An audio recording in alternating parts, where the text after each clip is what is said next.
2024년 마지막 주일에 신명기 6장 말씀을 살펴보게 돼서 감사하다고 생각을 합니다.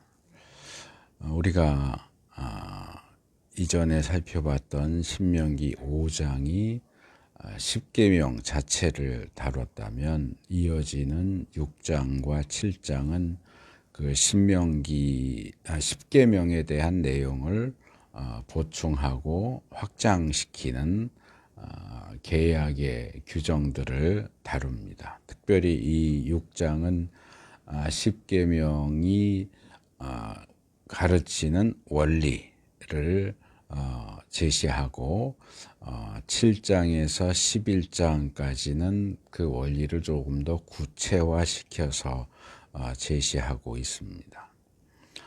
이 6장과 7장은 함께 묶어서 볼 수 있는데 전체적인 내용이 야훼의 계명을 지켜라 하는 내용, 그리고 야훼 하나님을 사랑하라 하는 내용이 번갈아가면서 나옵니다. 그래서 계명을 지키라가 6장 1절에서 3절, 건너뛰어서 7장 12절에서 26절 이렇게 나오고, 야훼 하나님을 사랑하라는 내용이 6장 4절에서 7장 5절까지. 제가 이거 잘못 쳤네. 계명을 지키라가 6장 1절에서 3절, 7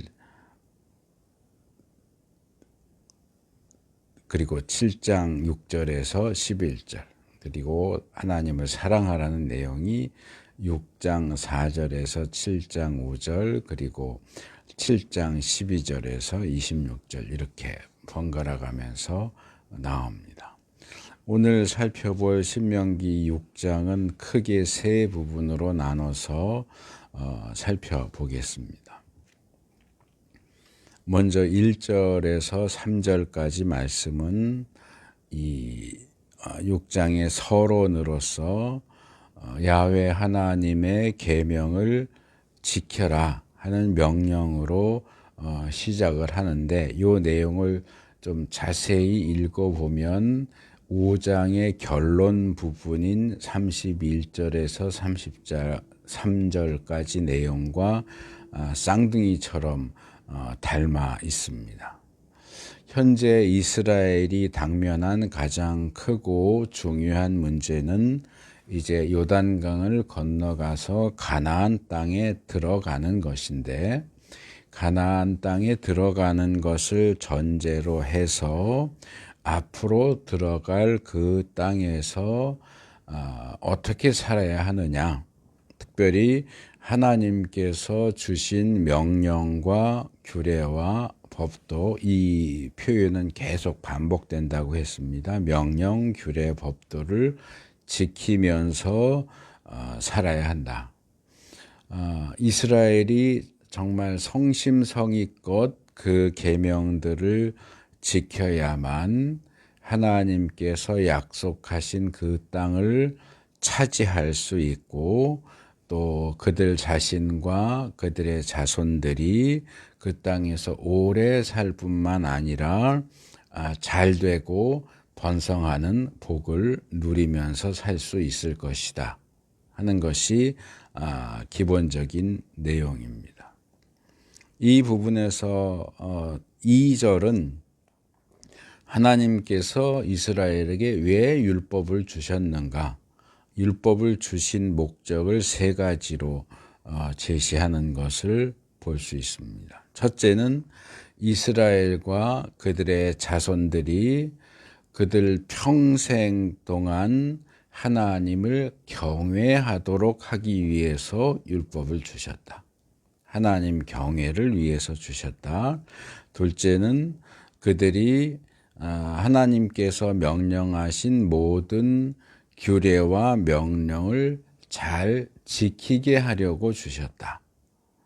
그리고 셋째로는 그것을 통해서 결과적으로 그들이 오랫동안 야훼 하나님이 주시는 복을 누리면서 살도록 하기 위해서 주셨다 하는 겁니다.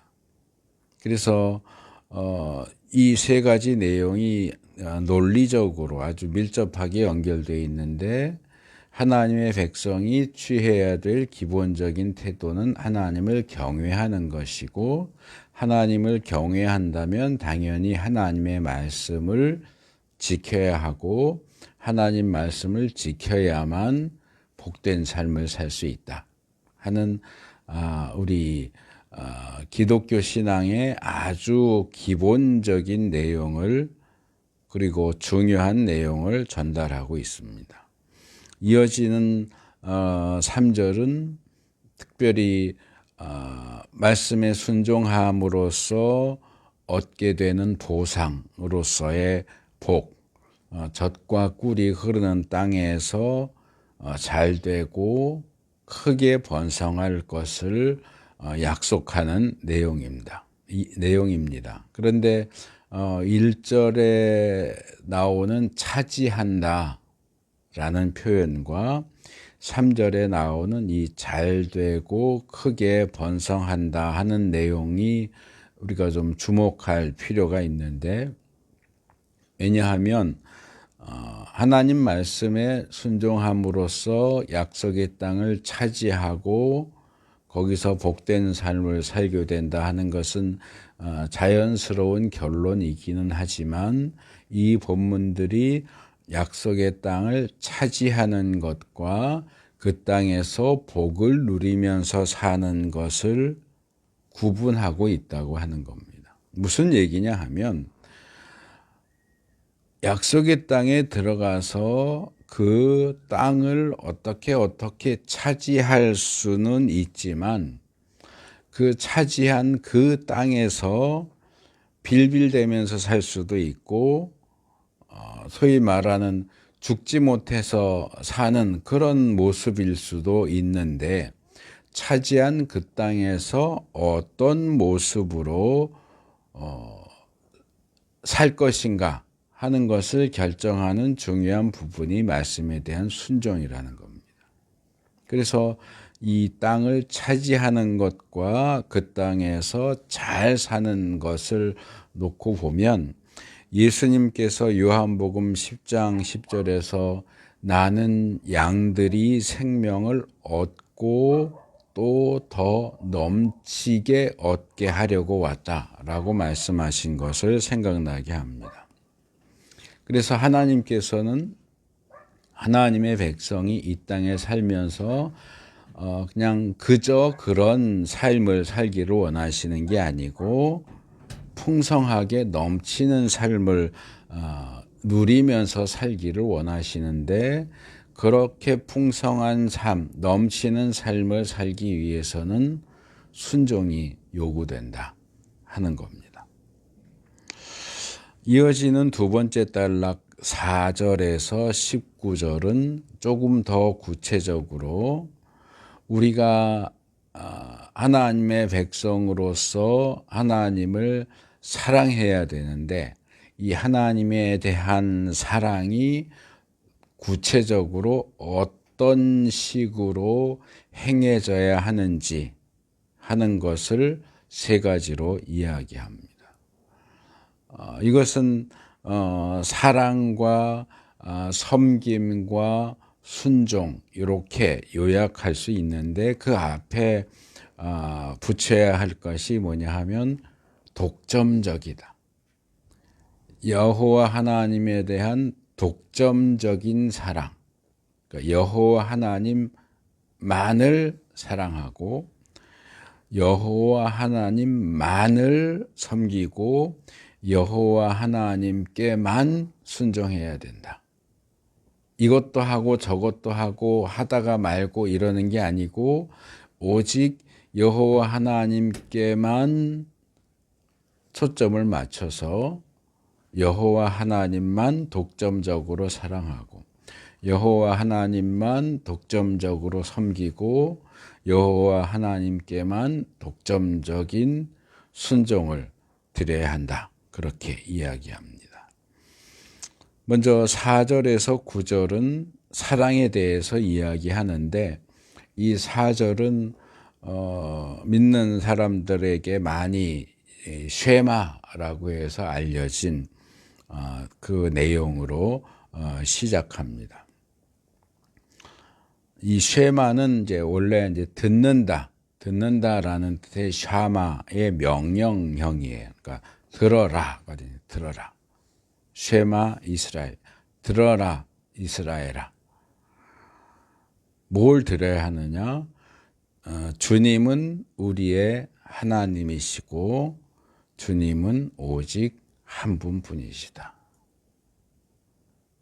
하나님인데 그냥 하나님이 아니고 우리의 하나님이시고 그분은 한 분, 두 분 여기도 계시고 저기도 계시고 여러 종류 여러 분이 있는 게 아니고 한 분밖에 없으신 독특하고 유일한 존재시다.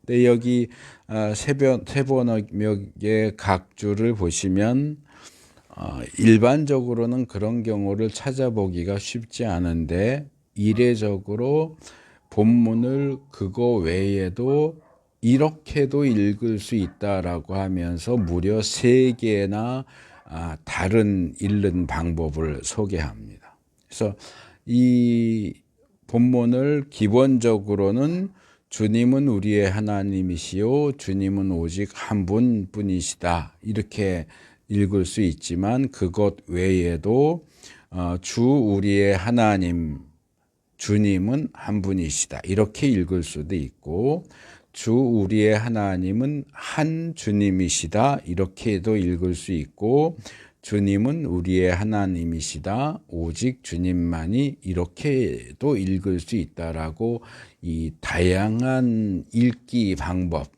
이것을 신학에서는 독법 이걸 독자에다 법자에서 독법 이렇게 부르는데 이 다양한 독법을 제시합니다. 사실 여기에 있는 이 히브리 원문 자체는 단순합니다.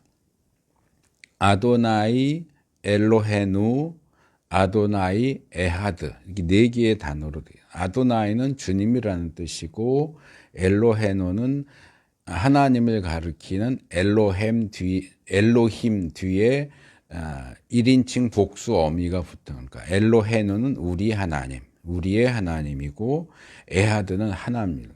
그러니까 주님, 우리 하나님, 주님, 하나 이렇게 원래 되어 있어요. 근데 이게 단어 자체는 어려운 단어가 없는데 그 표현, 그 문장이 함축하고 있는 내용들이 좀 어렵고 많기 때문에 여러 가지로 읽으려고 하는 시도가 행해졌어요.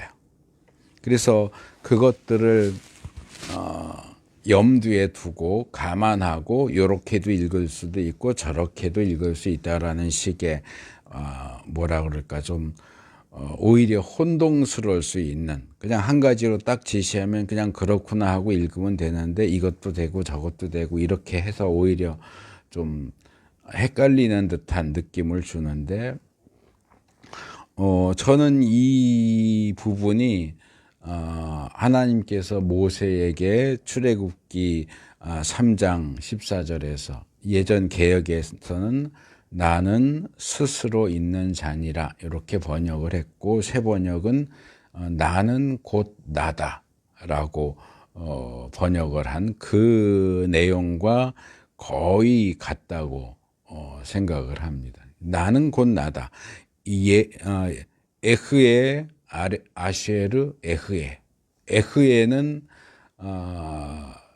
영어의 비동사에 해당되는 이 히브리 단어 하야라는 단어에 변형된 형태고 아쉐르는 관계대명사의 대시나 뭐 사람에게 쓰면 이제 후로도 쓸 수 있는데 그러니까 나는 뭐뭐이다 그래. I am who I am. 나는 곧 나다. 근데 이것을 이제 개역 성경은 나는 여호와니라 라고 이렇게 풀어서 번역을 했는데, 구약 학자들이 이 부분도 어떻게 읽어야 할 것인가, 이게 도대체 무슨 뜻이냐, 나는 곧 나다, 이게 도대체 무슨 뜻이냐, 굉장히 오랜 기간 동안 논의를 해왔는데 제가 알기로는 아직도 결론이 나지 않았어요. 이렇게 읽을 수도 있다, 저렇게 읽을 수도 있다, 이런 뜻이다, 저런 뜻이다, 여러 가지 주장들이 나오지만 이것도 역시 결론이 나지 않았고, 새번역은 그래서 그 논란이 많은 구절이기 때문에 그 부분도 성경 본문에는 나는 곧 나다 이렇게 번역을 해놓고 각 주에서 그거 외에도 나는 스스로 있는 자다 또는 나는 되고자 하는 대로 될 나일 것이다, 이 에흐에를 미래형으로 번역하는 그런 해석이 있거든요. 그러니까 그런 여러 가지 신학자들의 그 논의를 염두에 두고 그것을 반영해서 이렇게 읽을 수도 있고 저렇게 읽을 수도 있다, 이렇게 이제 제시를 하는 거죠. 근데 저는 기본적으로 이 본문들을 그냥 있는 그대로 단순하게 읽는 게 좋겠다. 출애굽기 3장 14절은 저는 새번역의 번역이 참 그 부분은 잘했다고 생각하는 게, 나는 곧 나다.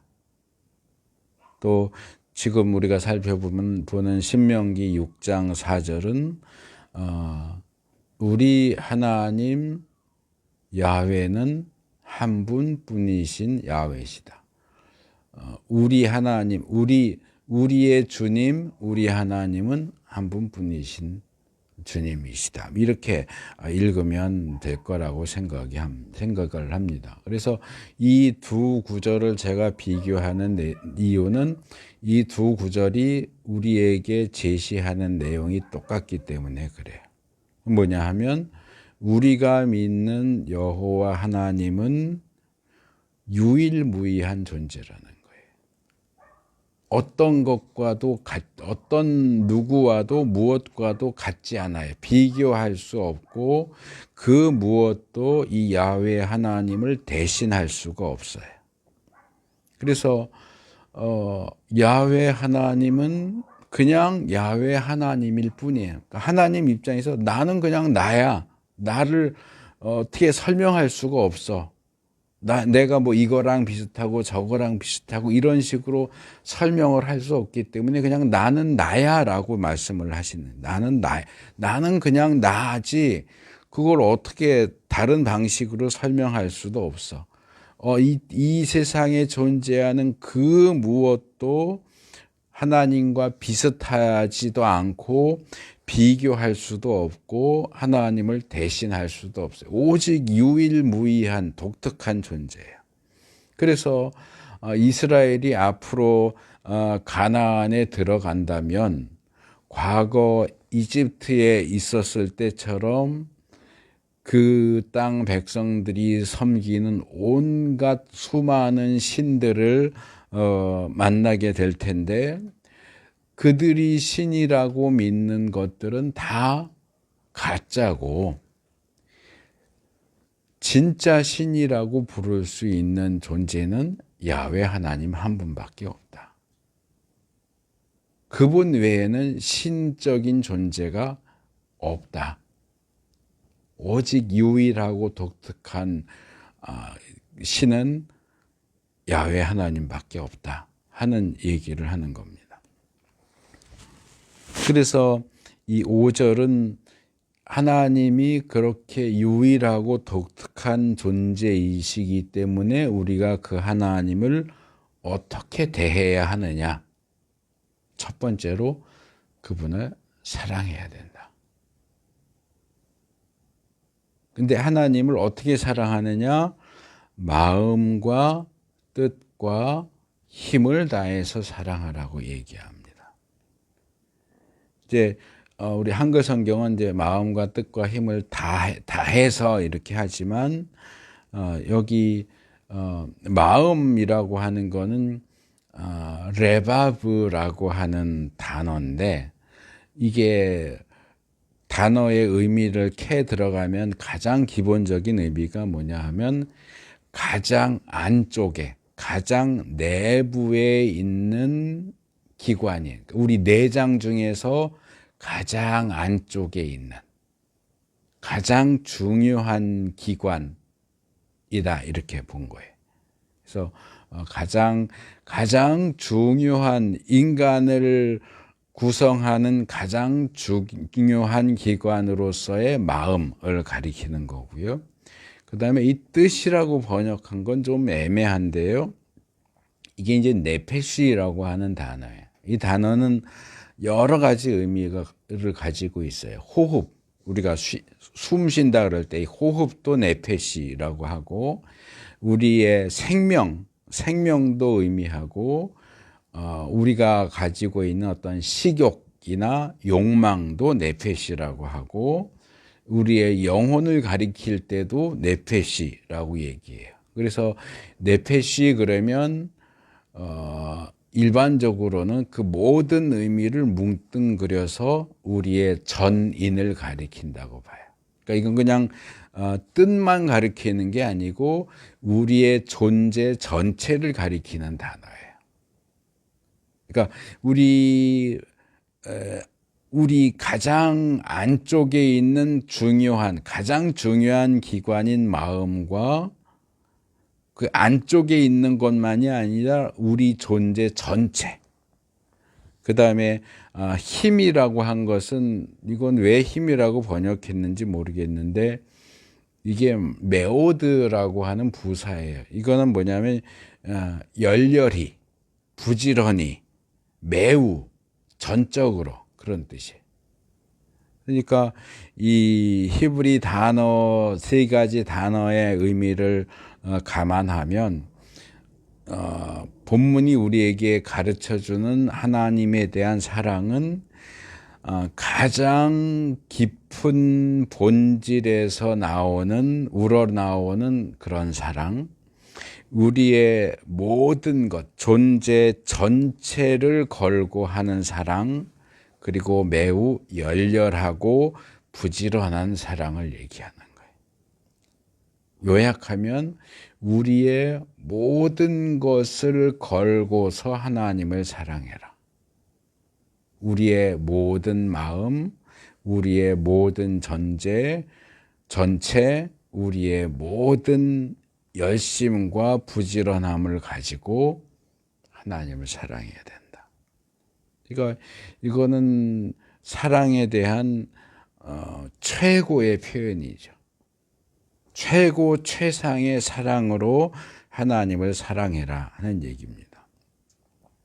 그리고 6절에서 9절은 그 하나님 사랑을 우리가 어떻게 더 구체적인 행동들을 통해서 표현할 수 있겠느냐를 제시하는데, 첫 번째는 하나님께서 명령하신 율법의 말씀을 마음에 새겨라.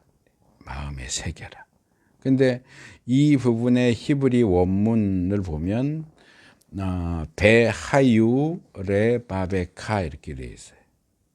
베는 접속사고 하유는 아까 소개했던 비동사의 다른 형태. 그러니까 그래서 잊게 해라.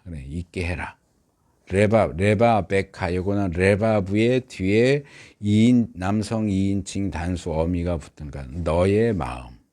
그러니까 하나님의 말씀이 너의 마음에 잊게 해라, 그런 뜻이 원래 잊게 해라. 근데 대부분의 한글 번역본들이 잊게 해라, 마음에 잊게 해라 이렇게 번역해야 될 것을 마음에 새기라 이렇게 번역을 하고 있어요. 왜 잊게 해라를 새기라라고 번역을 했을까? 여기에는 배경적인 요소가 있어요. 언젠가도 제가 한번 소개를 했던 것 같은데, 고대 사람들은 지금 사람들도 그런 부분들이 있지만 고대의 사람들은 신의 뜻을 알기 위해서 점을 여러 방법으로 점을 쳤습니다. 뭐 요즘 사람 현대인들도 점을 치기는 하죠. 근데 이 부분과 관련해서 에스겔 21장 21절을 보면 바벨론 왕이 유다를 침공해 들어오는 가운데 이 두 개의 갈림길 앞에서 어느 길로 가는 것이 좋겠는가? 신의 뜻을 알기 위해서 화살들을 흔들거나 드라빔 우상에게 묻거나 희생 제물의 간을 살펴보고 점을 칠 것이다. 이렇게 얘기를 합니다. 그러니까 고대의 점치는 방법들 더 많이 있지만 그 중에 대표적인 건 몇 가지를 제시합니다. 그런데 이 중에서 희생 제물의 간을 살펴본다 하는 게 있어요. 이건 이제 보통 이제 신학에서는 내장 읽기 그렇게 불러요. 내장 읽기. 짐승의 내장을 읽는 거예요. 판독하는 거예요. 내장을 어떻게 읽느냐. 제가 총신에서 박사 과정을 하는 중에 이제 어느 클래스에서 발제했던 내용이 이제 이 내용, 이것에 대한 내용이 있어서 그것을 좀 정리해서 소개를 하겠습니다. 이 내장 읽기라고 하는 것은 고대인들이 점을 치는 여러 방법들 가운데서 가장 신뢰할 만한 방법 가운데 하나인데 어떤 징조들을 이런 현상이 일어났는데 이게 무슨 뜻일까를 해석하는 데 있어서도 많이 사용되는 방법입니다. 이것은 BC 3000년대 말에도 이런 기록들을 발견할 수 있고 이 관련된 문헌들도 남아 있어요. 문서들도 남아 있는데 옛날 바벨론 시대 그리고 7세기의 아수르 북이스라엘을 멸망시킨 아수르 문서들에서도 가장 많이 나오고 내장 읽기를 통해서 판독할 수 있는 그 내용들이 도표처럼 그러니까 표로 만들었다는 건 아니고 목록화되어서 이 바리투라고 불리는 그런 문서로 그러니까 말하자면 내장 읽기 안내서 이런 문서까지 있었어요. 그래서 이 내장 읽기라고 하는 것은 이 내장의 원래 기능, 그러니까 뭐 간이 하는 기능, 위가 하는 기능 이런 원래적인 생리적인 어떤 기능이나 병리학적 뭐 예를 들어서 간이 병이 들면 뭐 딱딱해진다든지 이런 거하고는 전혀 관계가 없이 신과 인간 사이에 의사소통을 하는 도구로 여겨집니다. 이 내장 읽기에 있어서는.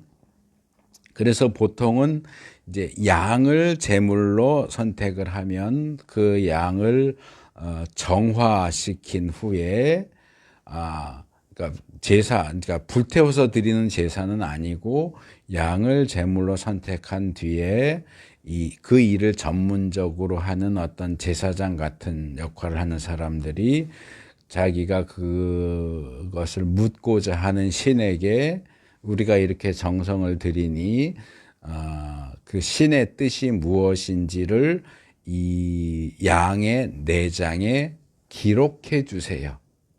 내장을 통해서 당신의 뜻을 우리에게 보여주세요.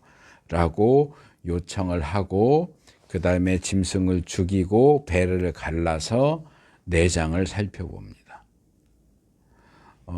그 내장 기관 중에서는 간이 가장 중요하게 여겨졌지만 간만 살펴보는 건 아니고 여러 가지 다른 내장 기관도 살펴보는데 예를 들면 예를 들면 이제 실제로 남아 있는 문헌에 보면 좀 어려운 용어들은 제가 그냥 바꾸긴 했는데 이렇게 내장을 배를 열었을 때 간의 왼쪽에 있는 어떤 수직, 흠 이렇게 갈라진 그런 모습의 어떤 틈이 이게 오른쪽에 있는 담낭 방향으로 이렇게 수평으로 이렇게 이어져 있으면 그냥 내장이 어떤 모양으로 돼 있는가 하는 거잖아요. 근데 만약에 간 왼쪽에 있는 수직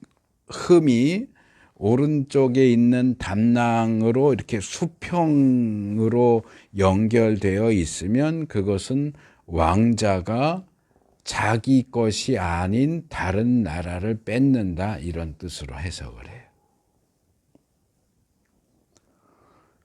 그 다음에 이 내장의 이 간에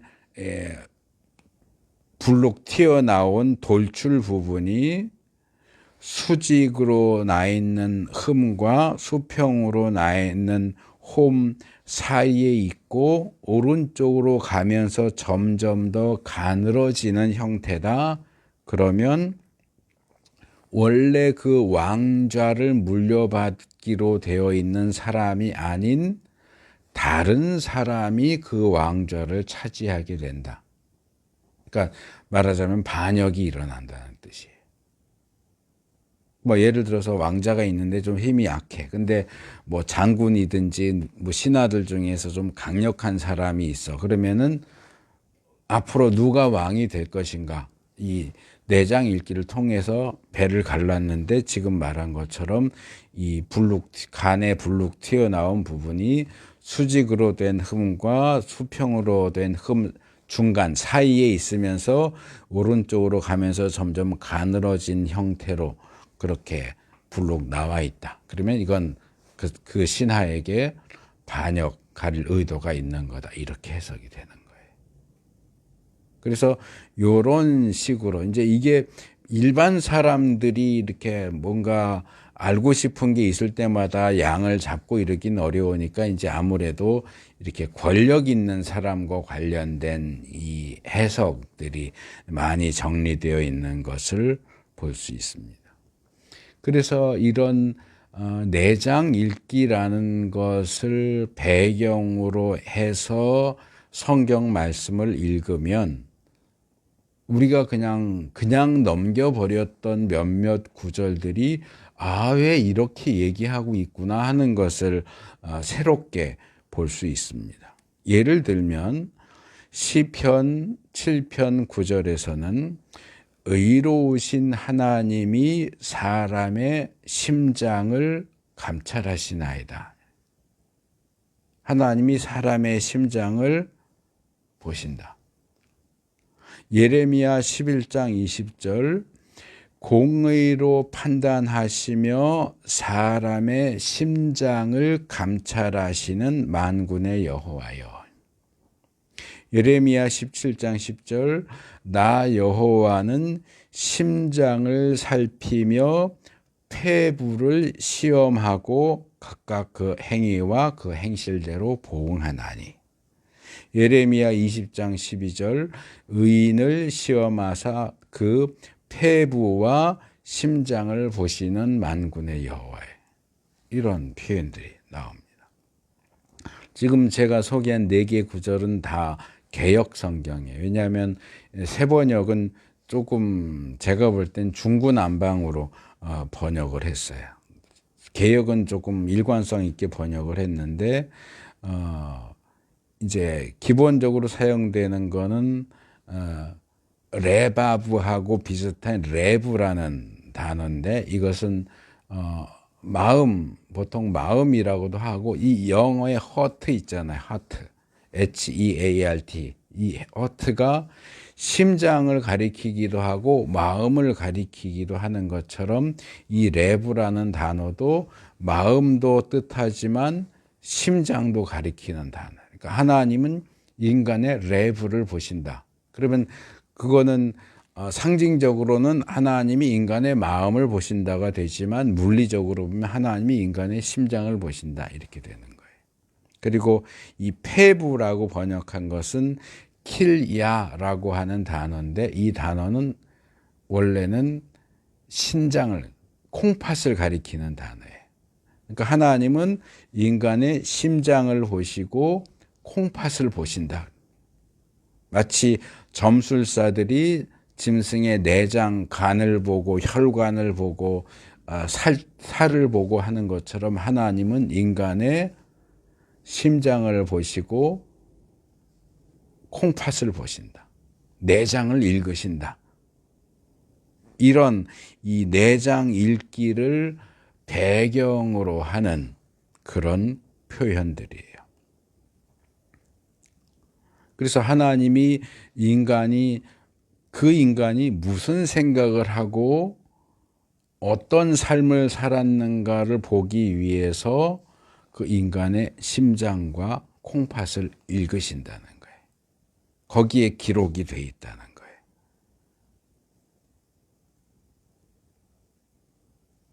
그래서 이 하나님의 말씀을 너희 마음에 새겨라, 심장에 새겨라는 뭐냐? 하나님의 말씀을 우리 내장에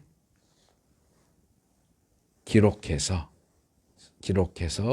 나중에 하나님이 우리의 내장을 읽으실 때 내가 어떤 사람인지를 판별할 수 있는 좋은 기준을 삼아라.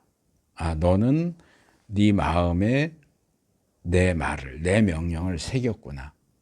그것을 중심으로 생각하고 그것을 중심으로 행동했구나 라고 판단하실 수 있도록 말씀을 너의 내장에 새겨라. 원래는 내장에 있게 하라 하지만 이런 내장 읽기라고 하는 어떤 고대 관습을 전제로 하고 새겨라 라고 얘기하는 거예요. 그러니까 내장 읽기라고 하는 것은 뭔가를 읽는 거잖아요. 기록된 걸 읽는 거잖아요. 그러다 보니까 그 기록된 것을 읽기 위해서는 먼저 기록을 해야 되잖아요. 그러니까 그 말씀을 너희 내장에 새겨라, 기록해라. 그러니까 우리 동양에서는 각골난망이라는 한자 표현이 각골. 조각해라. 어디에? 골, 뼈에 새겨라. 각골, 난망. 뼈에 새긴 것은 잊어버리기가 어렵다. 난망. 그래서 문자적으로는 그렇게 하지만 보통 뼈에 새기고 절대로 잊어버리지 말아라 라고 할 때 각골난망. 상대방에게 당신이 저에게 베풀어 준 그 호의와 은혜가 정말 각골난망입니다. 이런 식으로 얘기를 하는 거예요.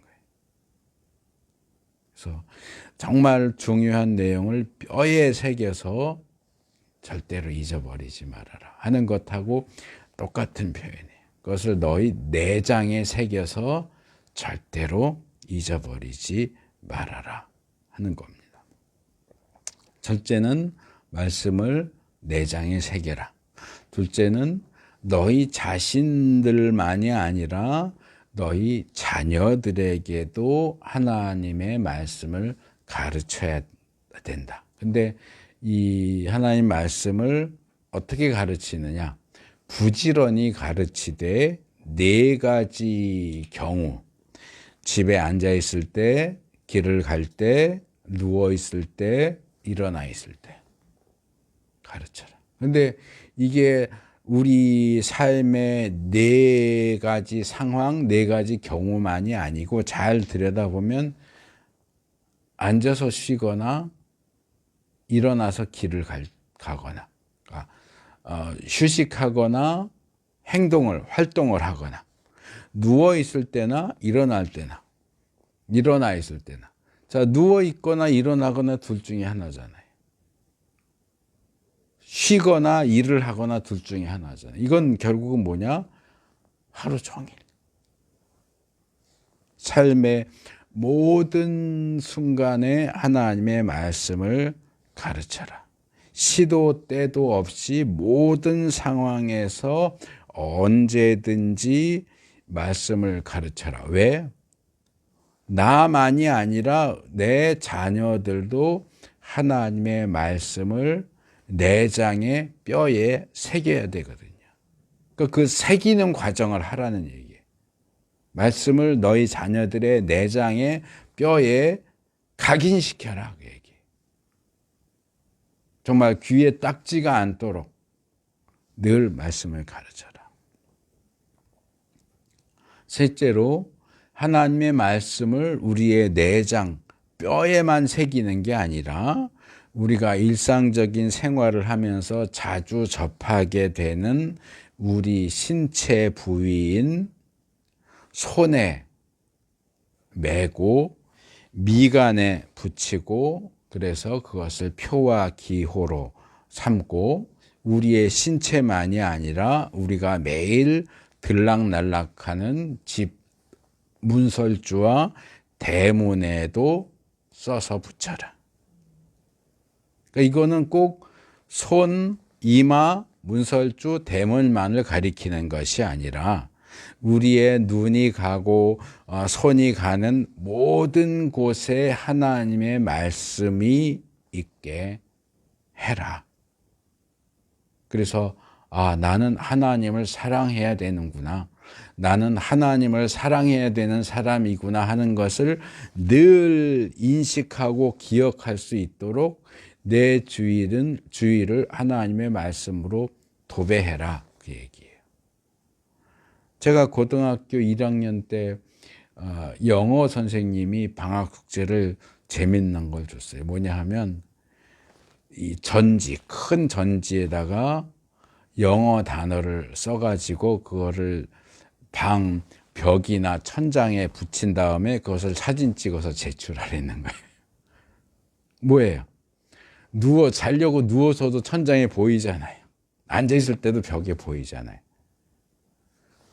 사실은 제가 그 선생님 덕을 많이 봤어요. 그 선생님 덕에 영어를 많이 이렇게 할 수 있게 됐어요. 그러니까 영어 잘하려면 자꾸 봐야 돼요. 단어도 자꾸 보고 문장도 자꾸 보고 수업 시간이 자꾸 시키니까 아예 교과서는 물론이고 참고서까지 달달달 외울 정도로 공부를 했으니까. 근데 아이들한테 영어 공부는 좀 그렇게까지 해라 하지만 성경 공부를 그렇게 해라 그렇게 합니까? 근데 그 얘기예요. 말씀으로 도배를 해라. 그래서 유대인들은 특별히 8절 9절을 문자적으로 받아들여서 이마에 붙이는 테필린, 문설주에 붙이는 메주자 이건 이제 실제적으로 하지만 사실 이게 꼭 손목에 이마에 대문에 붙여라. 꼭 문자적으로 꼭 그렇게 해야만 한다. 그런 의미라고 보기는 어려워요. 왜냐하면 그거 아무리 손목에 매고 이마에 붙이고 문설주 대문에 붙여도 하나님을 사랑하지 않으면 꽝인 거예요. 목적은 거기 써서 붙이는 게 목적이 아니라 하나님을 사랑하는 게 목적이잖아요. 하나님을 기억하도록 하는 것이 목적인데 써 붙여놓고 들락날락 할 때마다 보면서도 하나님을 사랑하지 않으면 그 써 붙여봐야 아무 소용이 없는 거예요. 공부 못하는 애들이 늘 그러잖아요. 난 공부는 열심히 하는데 많은 시간을 들여서 공부하는 책상 앞에 앉아만 있으면 공부를 한다고 생각하는데 책상 앞에 앉아 있다고 공부를 하는 게 아니에요. 물론 기본적으로 책상 앞에 앉아 있는 게 중요하죠. 근데 앉아서 딴짓하고 책을 읽어도 책 내용이 머릿속에 안 들어와서 상상하고 있고 뭐가 중요한지 분간이 안 돼서 시험 공부는 공부 잘하는 애들은 하루에 2시간 공부하는데 얘는 하루에 8시간 공부를 하는데 시험을 치면 점수가 낮게 나와. 그거는 책상 앞에 앉아있는 시간이 모자라서 그런 게 아니에요. 공부 머리가 없는 거죠. 요령이 없는 거죠. 결국은 뭐예요? 결과적으로 점수가 잘 나와야 되잖아요. 얼마나 오래 책상 앞에 앉아 있느냐가 중요한 게 아니잖아요. 써 붙이는 게 중요한 게 아니고 그것을 통해서 내가 하나님을 늘 의식하면서 나는 하나님을 사랑해야 하는 사람이야 하는 의식을 갖도록 하는 그런 결과가 나오느냐가 중요한 거란 말이에요. 그 다음에 10절에서 15절은 하나님만을 섬겨라. 4절에서 9절은 사랑해라. 10절에서 15절은 섬겨라.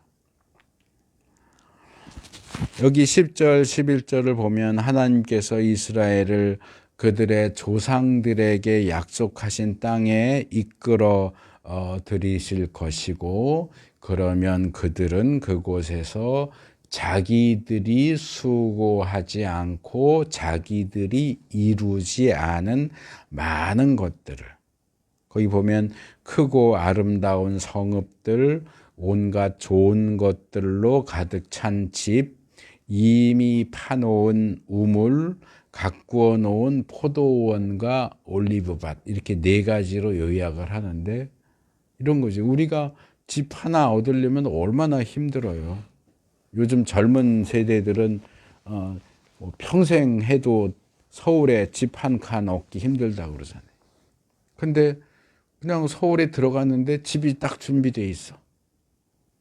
그것도 온갖 좋은 가전제품 뭐 이런 저런 게 다 세팅되어 있는 좋은 집이 준비되어 있고 그냥 몸만 가서 살면 돼. 그런 상황인 거죠. 나는 돈 하나도 안 들였는데.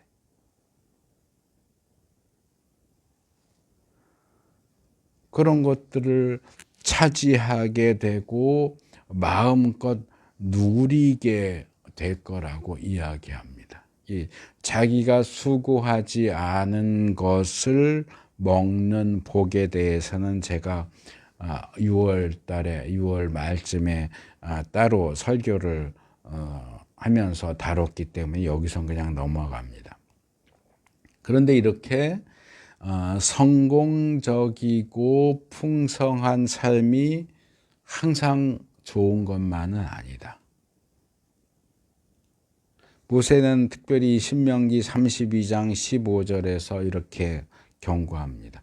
이스라엘은 부자가 되더니 반역자가 되었다. 먹거리가 넉넉해지고 실컷 먹고 나더니 자기들을 지으신 하나님을 저버리고 자기들의 반석이신 구원자를 업신여겼다. 이스라엘에게 주어진 복이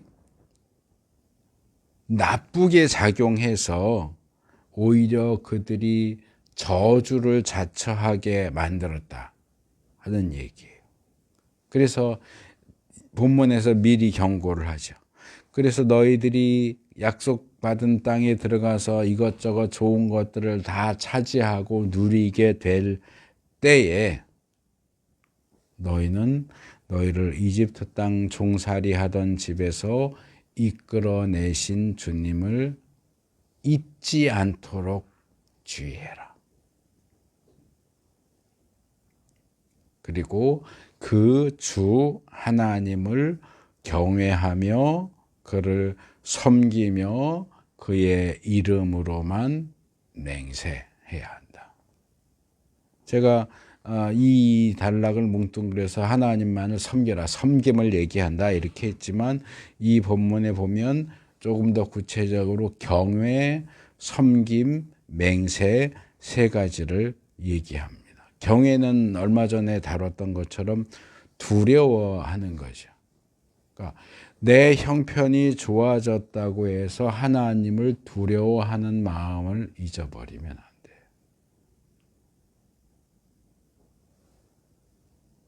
잘난 체하고 하나님과 상관없이 내가 내 힘으로 뭔가를 이룬 것처럼 생각하고 하나님 무시하고 그러면 안 돼요. 경외와 섬김의 맹세가 따라붙는 것은 제가 볼 때는 우리의 행동만이 아니라 우리의 언어에도 조심하라는 뜻인 것 같습니다. 뭐 요즘에는 목사를 자처하는 사람도 하나님 무서운 줄 모르고 함부로 말하고 또 그런 인간을 선지자라고 따르는 무리들이 있고 하지만 하나님을 올바르게 섬기기 위해서는 하나님에 대한 두려움과 자기 입술을 단속하는 것이 기본적이고 필수적인 부분입니다. 그래서 흔히 말하는 것처럼 우리의 언행심사가 모두 하나님을 섬기는 자다워야 한다. 그래서 뭐 주위 사람들이 많은 사람들이 우하고 따라가고 몰려간다고 해서 군중 심리에 휩쓸려 가지고 따라가면 안 돼. 따라가지 말아야 할 우상 또는 우상적인 것을 추종하면 안 됩니다. 출애굽을 다루면서부터 계속 반복적으로 말씀을 드리는 부분이지만 이스라엘은 대대로 유목을 하면서 살았어요. 어디 정착하지 않고 계절에 따라서 풀 많이 나는 곳으로 이렇게 떠돌이 생활을 했고요. 가나안 사람들은 한 곳에 정착하면서 농사를 지으면서 살았어요. 당연히 유목 생활보다 정착해서 농사 짓는 생활이 사회 그 레벨로 보면 한층 더 높은 레벨이에요.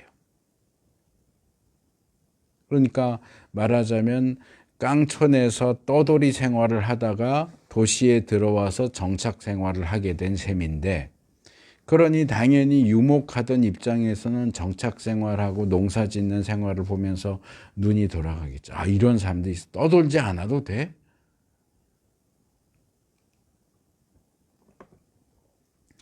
그러니 농사를 잘 짓고 풍년이 되기 위해서는, 그러니까 성공을 하기 위해서는 우리보다 앞서서 정착 생활하고 농사를 짓던 가나안 사람들처럼 농사 잘 짓게 해주는 신을 믿어야 되는 것이 아닐까. 이게 가나안 땅에 들어간 이스라엘이 직면하게 될 어쩌면 가장 중요한 문제. 지금 요단 평야,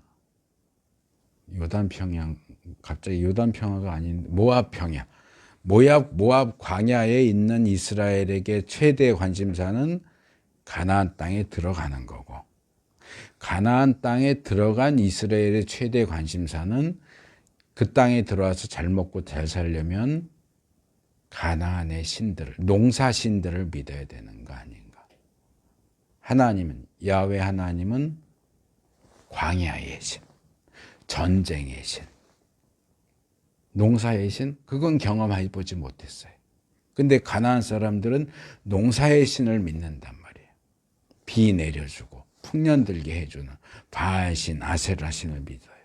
그러니까 우리도 이제 여기서 농사 짓고 살아야 되는데 그러려면 우리도 바알, 아세라 믿어야 되는 게 아닌가? 이게 가장 큰 문제예요.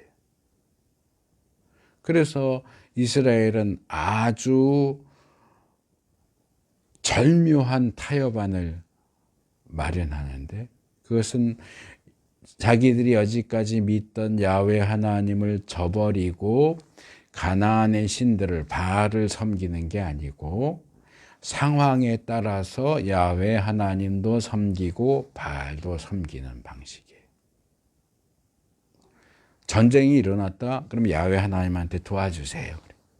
농사 지을 때는 바알한테 기도하죠. 비 잘 내려주시고 풍년 들게 해주세요. 그것을 싱크레티즘, 종교 혼합주의라고 그러네요. 이것도 믿고 저것도 믿고. 이 부분은 제가 발람 선지자 다룰 때 좀 말씀을 드린 부분이에요. 그래서 이런 이스라엘의 행태를 엘리야 선지자가 갈멜산에서 너희가 야훼 하나님과 바알 사이에서 절뚝거리고 있다. 절뚝거리고 있다. 열왕기상 18장 21절에 세 번역은 그것을 양쪽의 다리를 걸치고 머뭇거린다 이렇게 번역을 했지만 이거는 의역된 거고, 여기 사용된 단어가 히브리어로 파사흐라고 하는 단어인데 절뚝거린다, 껑충 뛴다. 그러니까 6월절도 이것의 명사로 페사흐예요. 파사흐 동사에서 파생된 페사흐가 6월절, 이렇게 껑충 뛰어넘은 절기다 그런 뜻이에요. 근데 이 파사흐 자체는 뒤뚱뒤뚱 쩔뚝거리면서 걷는 거, 아니면 이쪽으로 깡충 저쪽으로 깡충 뛰는 걸 가리키는 거예요. 그래서 야훼 하나님과 바알 사이에서 상황에 따라서 이쪽으로 절뚝 저쪽으로 절뚝, 아니면 이쪽으로 깡충 저쪽으로 깡충 넘어다니는 박쥐처럼 기회주의, 상황에 따라서 이쪽 편이 됐다 저쪽 편이 됐다 하는 그런 모습을 절뚝거린다 이렇게 표현을 한 거예요. 어쩌면 이 종교 혼합주의를 생각해낸 이스라엘 종교 혼합주의가 이스라엘에만 있었던 건 아니지만, 이 방법을 생각해낸 이스라엘은 야 우리 진짜 머리 똑똑한데 그렇게 생각했을지 모릅니다. 그런데 그들 가운데 계시는 주 당신들의 하나님은 질투하시는 하나님이고 분노하시는 하나님이기 때문에 그런 꼴을 보시면 그들을 그 땅에서 멸망시키실 것이다. 나중에 신명기 11장 17절에서도 똑같은 표현이 나오고, 여호수아도 고별 설교에서 23장 13절 15절 16절 세 번이나 그 땅에서 멸망할 거다라는 얘기를. 너희가 그 땅 약속받았지, 그 땅 차지했지, 거기서 좋은 거 살지, 근데 바로 그 땅에서 너희 멸망할 거야. 더 충격적인 표현이 있는데요, 말라기 2장 2절에 너희가 나의 말을 명심하여 듣지 않고서 내 이름을 존귀하게 여기지 않으면 내가 너희에게 저주를 내려서 너희가 누리는 복을 저주로 바꾸겠다. 근데 이건 새 번역의 번역이고, 저는 예전 개역에 내가 너희에게 저주를 내려 너희 복을 저주하리라, 이게 더 좋다고 생각을 해요. 왜냐하면 여기 사용된 히브리 원문이 베 아로티 에트 비르크테켐 이렇게 해서 내가 너희의 복을 저주하겠다, 이게 개역이 제대로 번역. 바꾼다가 아니고 이전에 하나님이 이스라엘에게 복을 내렸는데 그 복을 하나님이 이번엔 저주를 하시는 거예요.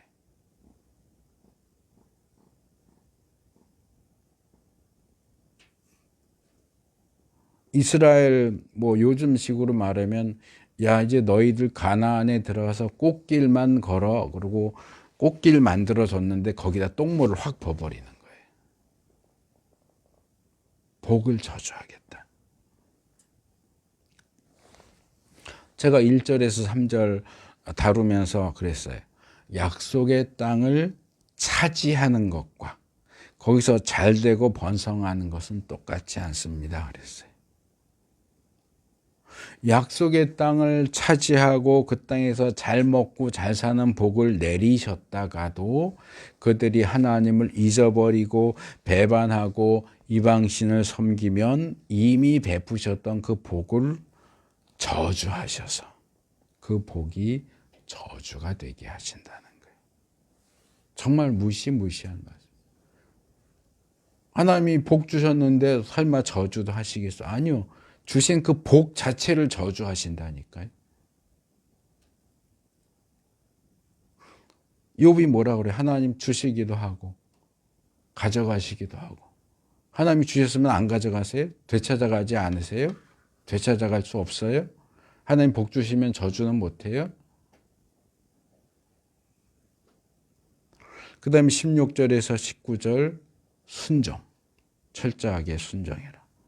그러니까 이런 상황 속에서 이스라엘은 어떻게 해야 되느냐?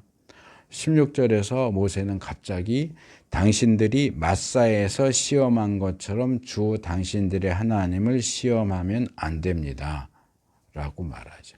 마사는 무리바의 다른 이름이에요. 무리바.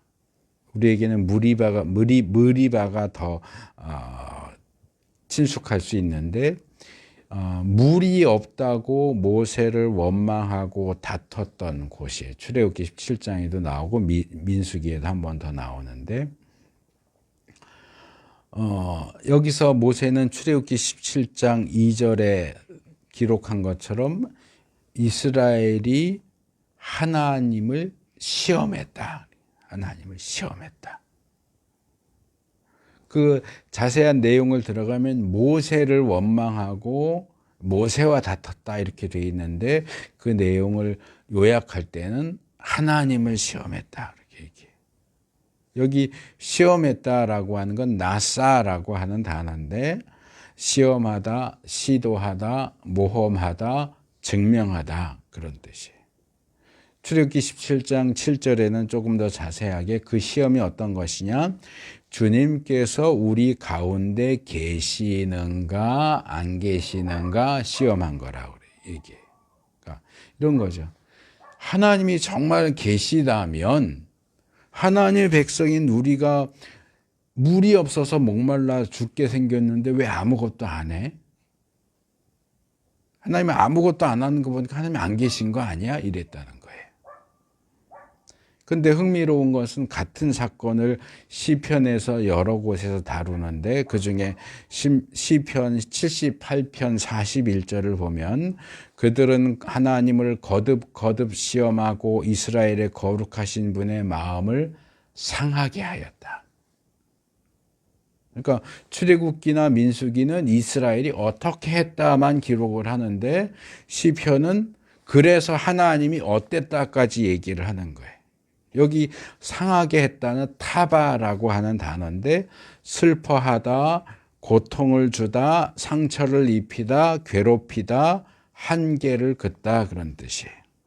그러니까 이스라엘의 시험과 의심이 하나님께 상처를 입혔다.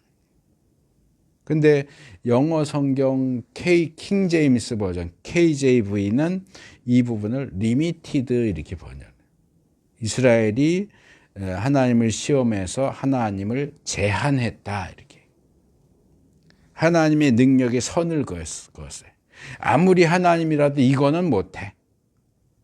아무리 하나님이라도 광야에서 어떻게 물을 줘? 아무것도 없는데 강도 없고 샘도 없는데 어떻게 200만이나 되는 사람들을 물을 마시게 할 수 있어? 이거 하나님도 못해 라고 제안을 해요. 하나님의 어떤 능력과 하나님의 사랑을 선을 그어서 제안하는 것이 하나님께 상처가 됐단 말이에요.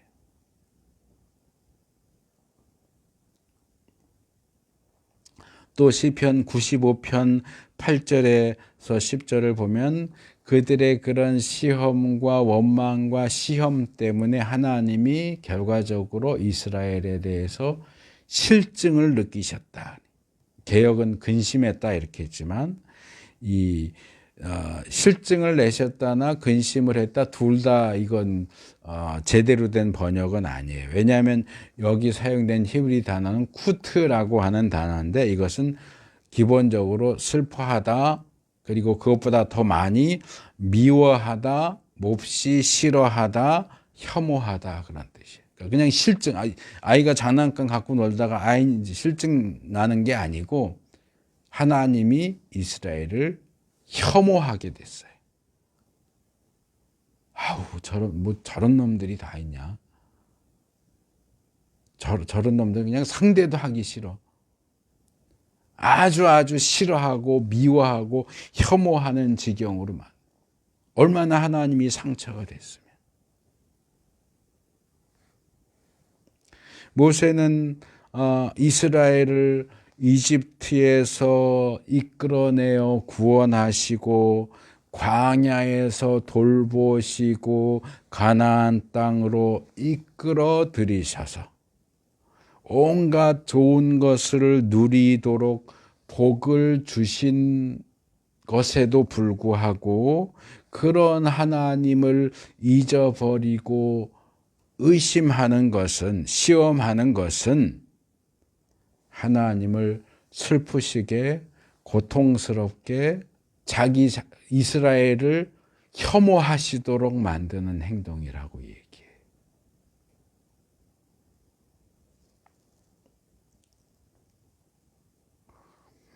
이 정도는 괜찮지 않을까?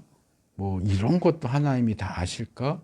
그런 생각으로 하나님을 시도하고 시험하고 뭔가를 시도해보고 건드려보고 그래도 괜찮을 거야 라고 생각하면 오산이라는 거예요.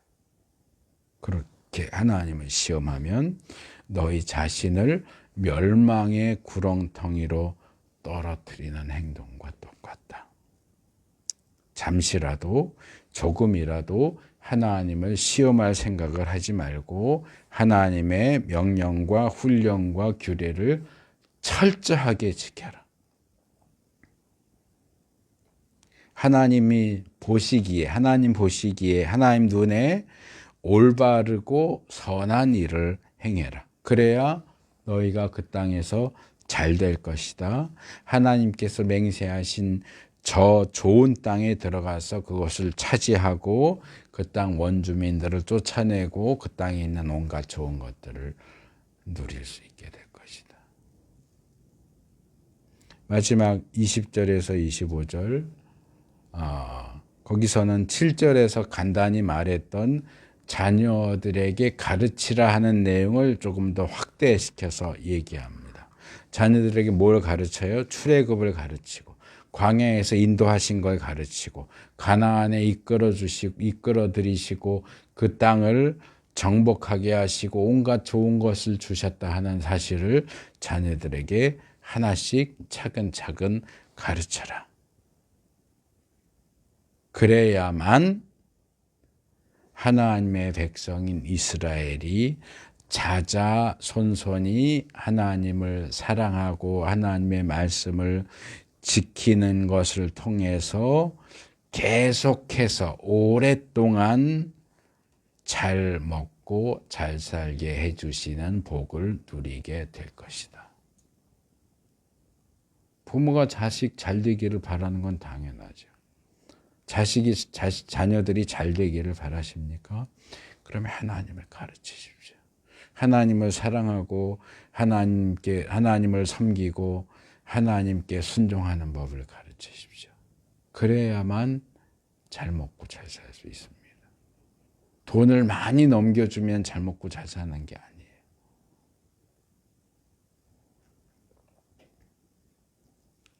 하나님은 하나님께 순종하는 자들의 그 순종을 그들의 의로움으로 여기신다 이야기합니다. 그 얘기는 율법에 순종해야 하나님이 의롭게 여기신다, 구원받는다 그 얘기가 아니고, 제가 율법과 관련해서 계속 지적하지만 이스라엘은 율법을 지켜서 하나님의 백성이 된 게 아니고요. 하나님의 백성이 되었기 때문에 율법을 받은 거예요. 하나님의 백성이 되었기 때문에 하나님 말씀대로 살아야 하고 율법을 지켜야, 하나님께 순종해야 하나님과의 좋은 관계가 계속 유지되고 하나님이 주시는 복을 계속 누릴 수 있어요. 하나님의 백성이 됐는데도 순종하지 않으면 하나님과의 관계가 깨져요. 복을 누릴 수가 없어요. 우리가 구약의 배경 속에서 이스라엘에 대해서 살펴봤지만 이것은 성경 전체의 관점에서 보면 모든 하나님의 백성, 그리스도인들에게 주시는 말씀입니다. 우리를 구원하시고 우리에게 복을 주시고 그 모든 것을 계속해서 더 넘치도록 풍성하게 누리게 하시기 위해서 우리에게 말씀을 주셨고 그 말씀에 순종하라고 하십니다. 오직 하나님만을 사랑하고 섬기고 순종하라고 얘기합니다. 모세가 지금 얼마나 마음이 안타깝겠어요. 이제 얼마 안 있으면 이스라엘은 가나안으로 들어가야 되고 자기는 못 따라간단 말이에요. 야, 너희들 제발 가나안 땅에 들어간 말씀에 순종해. 하나님만 섬겨. 하나님만 사랑해. 안 그러면 너희들 다 망한다.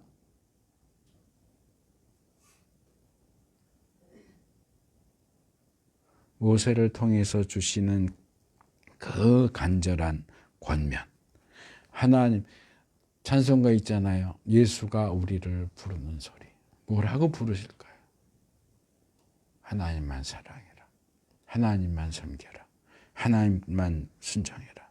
그 권면에 귀 기울이고 순종하는 우리 모두가 되기를 축복합니다.